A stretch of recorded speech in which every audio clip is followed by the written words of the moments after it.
जियो के पास होने पर फेलिक्स को पता ही नहीं चलता कब उसकी आंख लग गई थी। जब उसकी आंख खुलती है तो वह सोचता है, मैं सो कब गया था। मैंने तो यह सब नोटिस भी नहीं किया। क्या हम पूरा टाइम इसी तरह सोते रहे? कितने वक्त तक मुझे ऐसे ही रहना होगा? मेरा हाथ पूरी तरह से सो गया है। फिर वह उठता है और पानी पीता है। उसके हाथ में भी काफ़ी दर्द हो रहा था। वह इतने बड़े घर को देखकर हैरान हो जाता है। वह कहता है, इतना बड़ा घर है, फिर भी उसे ठंड लग रही है। उसे याद आता है उसने अभी तक कुछ नहीं खाया होता। वह इधर उधर चेक करता है तो उसे खाने के लिए कुछ नहीं मिलता। वह कहता है, फ्रिज में कुछ भी नहीं है। क्या उसने यह सारी चीज़ें सिर्फ डेकोरेशन के लिए रखी हैं? वह जियो को देखता है और सोचता है उसे उठाना सही नहीं रहेगा। इधर जियो को फिर से ठंड लगनी शुरू हो जाती है। जैसे ही उसकी आंख खुलती है तो वह अपने पास फेलिक्स को ना देखकर घबरा जाता है। वह गुस्से से कहता है, मैंने उसको बोला था मेरे पास ही रहना। यहाँ कितनी ठंड है और मेरी कमर ने तो मेरी जान ही निकाल रखी है। वह रूम से बाहर आता है तो उसे फेलिक्स दिखाई नहीं देता। वह किचन में सेकंड फ्लोर पर उसे हर जगह ढूंढने लग जाता है। वह कहता है, पता नहीं वह कहाँ चला गया। फिर वह बाहर उसके जूते चेक करने लगता है। वह जूते ना पाकर वह सोचता है, लगता है यह दोबारा से भाग गया। तभी हम देखते हैं कोई दरवाज़ा खोलने की कोशिश कर रहा होता है। जियो अंदर से दरवाज़ा खोल देता है और झट से फेलिक्स का हाथ पकड़कर उसे अंदर खींच लेता है। इस पर फेलिक्स कहता है, यह क्या तरीका है? मुझे पता है मैं थोड़ा लेट हो गया हूँ। कहीं यह मुझ पर गुस्सा तो नहीं है? जियो फेलिक्स की तरह गुस्से से देख रहा होता है। वह कहता है, क्या कोई पर्सनल बॉडीगार्ड इस तरह बिना कुछ कहे कहीं भी चला जाता है क्या? फेलिक्स इस बात पर माफ़ी मांगता है। वह कहता है, मेरा प्लान तुम्हारे उठने से पहले पहले आने का था। जियो पूछता है, तो तुम मुझे बताओ, तुम कहाँ गए थे? यह तुम्हारे हाथ में क्या है? इस पर फेलिक्स कहता है, मैंने फ्रिज खोल के देखा तो वहाँ पर कुछ भी खाने के लिए नहीं था, तो मैं बस कुछ ग्रोसरी खरीदने के लिए चला गया था। जियो मन में सोचता है, ओह, तो यह ग्रोसरी का सामान लेने गया था। मैं तो कुछ और ही सोच बैठा था।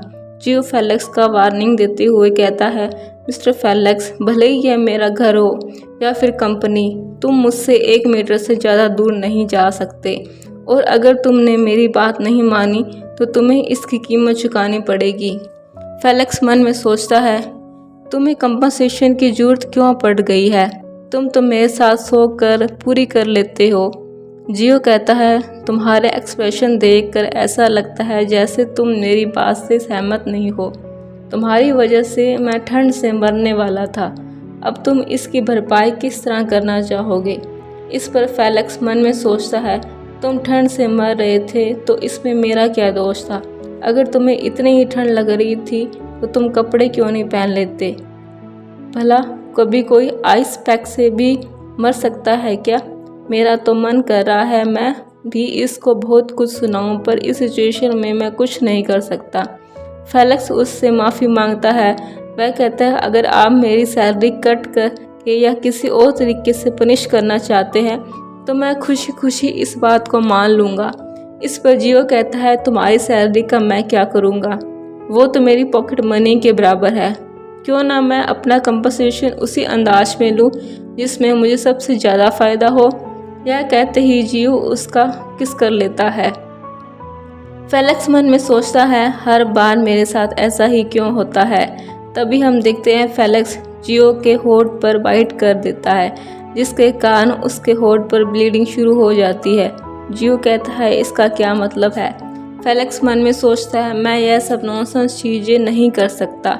मैंने ऑलरेडी कॉन्ट्रैक्ट साइन किया है जिसमें यह लिखा है, जब तक दोनों पार्टीज एग्री ना हो तब तक कुछ भी नहीं हो सकता।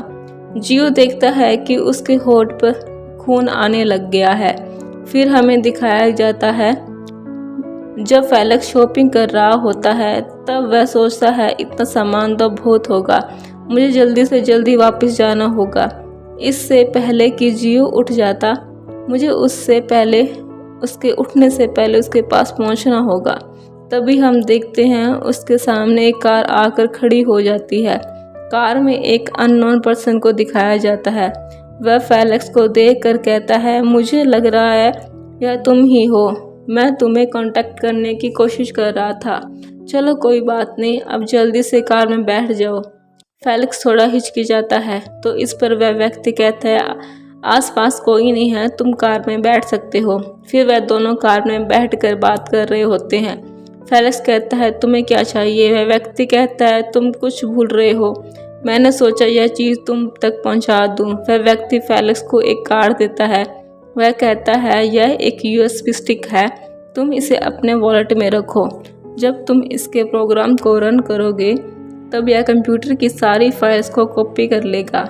जब तुम्हारा काम हो जाए तो तुम सेफली इसे अपने पास रख लेना। वह व्यक्ति फेलिक्स को कहता है, तो तुम ग्रोसरी खरीदने बाहर आए हो? इस पर फेलिक्स कहता है, हाँ, मैंने सोचा मैं उसके लिए कुछ बना देता हूँ। इस पर वह व्यक्ति हैरान होते हुए कहता है, उसके लिए कुछ बना देता हूँ? तुम कहना क्या चाहते हो? क्या कुकिंग भी बॉडीगार्ड की जॉब का हिस्सा है? तुम्हें नहीं लगता वह तुमसे कुछ ज़्यादा ही काम करवा रहा है, वो भी वीकेंड के दिन? इस पर फेलिक्स कहता है, वह मुझसे यह सब नहीं करवा रहा, यह तो मैं खुद से ही कर रहा हूँ। इस पर वह व्यक्ति कहता है, ओह, तो तुम उसके क्लोज होने चाहते हो, यह तो बहुत अच्छी बात है। मुझे लगता है 1 महीना बहुत है तुम्हारे इस काम के लिए, उससे इंफॉर्मेशन कलेक्ट करना, ये इतना वक्त बहुत है तुम्हारे लिए। इस पर फेलिक्स शॉक होते हुए कहता है, क्या सिर्फ 1 महीना, इतना कम टाइम? वह व्यक्ति कहता है, तुम्हारे पास जब उसके लिए कुकिंग करने का टाइम है तो 1 महीना तो बहुत हुआ ना। वह चिल्लाते हुए कहता है, अगर तुम्हारी जॉब एक बॉडीगार्ड की है तो वही काम करो, यह फालतू के यूजलेस काम करने की ज़रूरत नहीं है। ऐसा कोई काम करने की ज़रूरत नहीं है जिससे तुम उसके साथ इमोशनली अटैच हो जाओ। मैं नहीं चाहता कि मेरे लिए काम करते करते तुम्हारे दिल में उसके लिए सॉफ्ट कॉर्नर पैदा हो जाए। इस पर फेलिक्स कहता है, तुम्हें इन सभी चीज़ों की फिक्र करने की कोई ज़रूरत नहीं है। इस पर वह व्यक्ति कहता है, वेल, ऐसा है तो यह अच्छी बात है। यह मत भूलना कि तुम हमारे लिए काम करते हो, तो जितनी जल्दी हो सके उतनी जल्दी इंफॉर्मेशन कलेक्ट करो। तब तक एक अच्छे बॉडीगार्ड का रोल प्ले करो, ना इससे ज़्यादा ना इससे कम। तुम्हें उसकी साइड से कोई काम करने की ज़रूरत नहीं है, क्योंकि अंत में तुम्हें उसको धोखा देना है। फ्लैशबैक ख़त्म होता है और जियो कहता है, पहले मेरी बैक को चोट पहुंचाई और अब मेरे लिप्स को। अब तुम किस चीज़ को और चोट पहुंचाना चाहते हो? मेरे हाथ को, मेरे पैर को? क्या बॉडीगार्ड का यही काम होता है? क्या बॉडीगार्ड इस तरह प्रोटेक्ट करता है? क्या तुम मुझे इस तरह चोट पहुंचाकर जॉब करना चाहते हो? इस पर फेलिक्स कहता है, तो ठीक है, मैं आपसे पूछता हूँ, क्या एक बॉडीगार्ड पर लाइन मारना ही आपकी हॉबी है? इस बात पर जियो पूरी तरह से हैरान हो जाता है। फेलिक्स कहता है, मुझे लगता है मैं आपके साथ कुछ ज़्यादा ही नरमी से पेश आ रहा हूँ, पर इससे पहले कि देर हो जाए मुझे सब कुछ क्लियर कर देना चाहिए। मैं यहाँ फिजिकल कांटेक्ट बिल्कुल भी नहीं टॉलरेट करूँगा। जब तक ज़रूरत होगी तब तक मैं आपके पास नहीं आऊँगा। एक बॉडीगार्ड के नाते ही मैं काम करूँगा। इस पर जियो गुस्से से कहता है, देखो मिस्टर फेलिक्स, यह तुम ही थे जिसने सबसे पहले मुझे ही अप्रोच किया था। ऐसा लगता है तुम भूल गए, यह तुम ही थे जिसने सबसे पहले मुझे सेड्यूस किया था। इस पर फेलिक्स कहता है, मुझे कुछ नहीं पता, पर इस वक्त हम एक एम्प्लॉय और बॉडीगार्ड के रिश्ते से काम कर रहे हैं। मैं अपनी पर्सनल फीलिंग को अपने काम के साथ मिक्स नहीं करना चाहता। अब से हम यह अननेसेसरी का फिजिकल कांटेक्ट नहीं रखेंगे। यह कहकर फेलिक्स चला जाता है और पीछे से जियो कहता है, व्हाट द हेल, यह सब क्या था? इसका मतलब उसने मुझको रिजेक्ट कर दिया।